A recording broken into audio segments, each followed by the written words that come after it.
On average, we spend 1 to 2 hours per day in social media, which is equal to 30 to 60 hours a month or 365 to 730 hours a year, or 9 to 18 weeks of full-time work in a year. So if you're a 40-year-old and if we consider life expectancy is 80 years, then you will be spending 14,600 hours or 7 years of full-time work in your life. If you're a 16-year-old, then you will be spending 23,725 hours or 11 years of your life in social media. Yes, you heard it correctly. 1 hour per day in social media is equal to 7 years of full-time work in your lifetime for a 40-year-old and 11 years of full-time work for a 16-year-old. And we know there are people who are spending more than 3 hours per day, which means over 20 years of your full-time work in your life is wasted for social media, which does not add any value.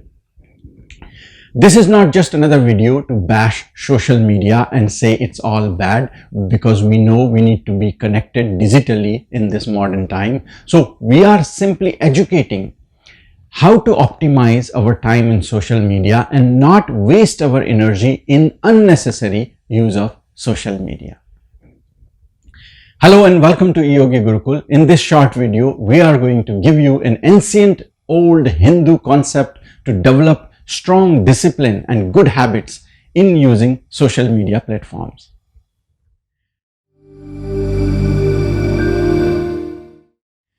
It is a known fact that over 90% of the time we spend on social media does not add much value to our life. In fact, most of the things drain our energy and bring negativity in our life. That means a 40-year-old can save 6 years of full-time work and a 16-year-old can save 10 years of full-time work. There are many social media bad habits we develop over time. The first one is obviously wasting our time and energy on things which does not add value to in our life.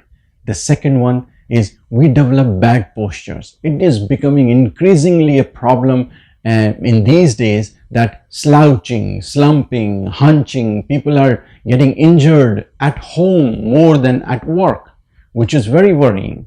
So another one comes as a phobbing. Phobbing is an act of being glued to your phone and not being aware of your surrounding. Means you don't care who is nearby, your colleague, your parent, your friend, your family members. You just ignore everything and sometimes you don't react normally. So phobbing is very bad.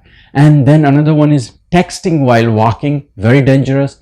Checking for notification while driving, another bad habit, and incorrect holding of phone and gadgets leading to some kind of injuries in the life. So these are some social media bad habits and the list just goes on. So to overcome these, there's a noble concept of fasting which we can use. So fasting, how does that is going to help to us basically? So to understand fasting, what exactly this fasting is all about, how it can help in our social media, let's understand what fasting is. So fasting is associated with something called vrata. Vrata is a Sanskrit word that means vow or devotion. When someone takes a vow of vrat, that means he or she accepts the rule of restrictive discipline along with a upavasa, which is called fasting. So fasting is an essentially part of a vrat. Remember the word restrictive discipline. We're going to revisit this later on. So what is upavasa? Upavasa is also a Sanskrit word. Upavasa means it made of two words, upa and vasa. Upa means near and vasa means to stay. And fasting thus becomes meaning, upavasa means become that to stay or sit near. Sit near to what? To the divine, to the divinity. So when you take a vow or a devotion, along with you take upavasa, which is fasting, so you're basically sitting near the divinity, means you're basically becoming little spiritual and you're exploring yourself. So you're much closer to your heart and your mind. So an example of vrat is someone taking a vow to pray Lord Shiva and takes a vow for 16 vrat, also known as Solah Somvar, 16 Mondays, where a person fasts on every Monday for 16 weeks. Another example is where someone takes a vrat to pray to Lord Hanuman and fast every Tuesday. So Wednesday for Lord Vitthal, Thursday for Vishnu, and Friday for Divine Mother Goddess like Santosi Mata, Mahalakshmi, Saturday for Shani Devata, Sunday for Shurya, and the list goes on. Like this, Hindus take vrat on various days of the week, month, and the year, along with the fasting, the upavasa.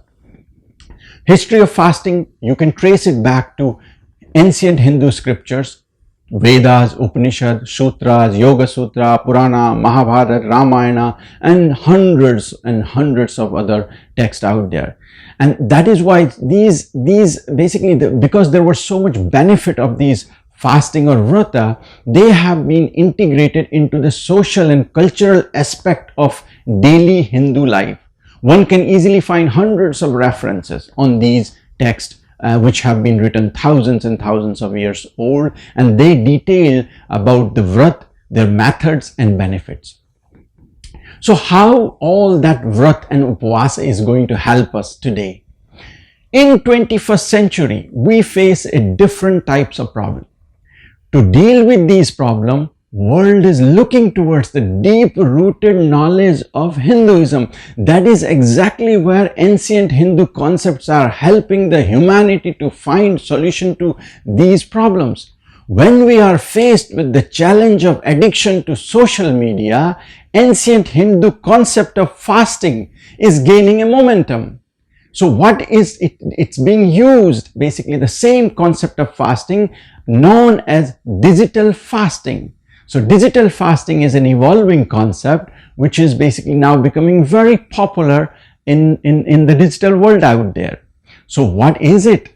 So the way one takes a vow to fast on certain days of a week to adopt a restrictive discipline to stay away from food and seek divinity within. Similarly, people take vow to fast digitally on certain days to stay away from social media. So we have various types of platforms like Facebook, Instagram, Twitter, WhatsApp, LinkedIn, and many more, and the list just goes on. So we can take a vrat or vow and digitally fast to restrict ourselves from these platforms. So example could be, take a vow on Mondays, you will stay away from Facebook. On Tuesday, stay away from WhatsApp. Like this, you can do this. And like Navaratri, we do 9 days fast. Why not for 9 days remain, just close one social media platform or two social media platform, or take even a longer 40 days one. So this way you can save few years of your life and you can invest that time for some good cause which can bring good things for the humanity. Like my case, right? I took 4 weeks off from social media platform. I saved at a minimum, I used to spend 1.5 hours to 2 hours on social media every day. So I saved around 45 hours to 60 hours in just 1 month. So I finished reading 2 books. I learned new skills around website editing, finished reading hundreds of slokas of Vedas and Srimad Bhagavatam. So like this, you can also take a vow and develop practice of digital fasting. The key is to use this saved time for some noble cause. So we're not saying that, you completely ban social media, as it is impractical to adopt such thing in modern times. We are simply saying optimize its use. Technology is there to serve you, not that you serve the technology and become its slave. So if you feel motivated, then exit out of those 1/3 group which you are part of today, because they are giving you an impression that they are important to you, but in reality they are draining your energy and your time. So adopt another good concept of Hinduism in modern context called digital fasting. Save your time and energy and invest in some good cause, some noble cause for yourself and the humanity. If you like this video, then please press the bell icon and subscribe to our YouTube channel. Please visit us in Facebook and our website www.eyogigurukul.com. And thanks for watching this video. See you in next one.